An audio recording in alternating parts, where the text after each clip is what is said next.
உங்கள் நட்சத்திற்கு உகுந்த சனி பகவான் திருத்தலங்கள்.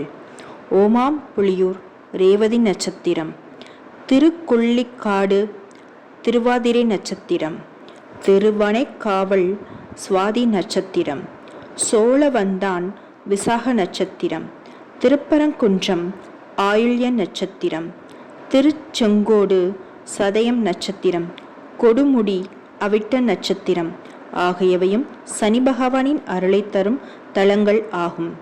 சனி பகவானுக்கு உரிய வழிபாட்டு தலங்கள் பல இருந்தாலும் அனைவரின் நினைவுக்கு முதலில் வருவது திருநள்ளாறு தலம். அடுத்ததாக தேனி மாவட்டம் குச்சனூரில் சுயம்புவாக எழுந்தருளில் உள்ள சனி பகவான் திருத்தல ஆகும்.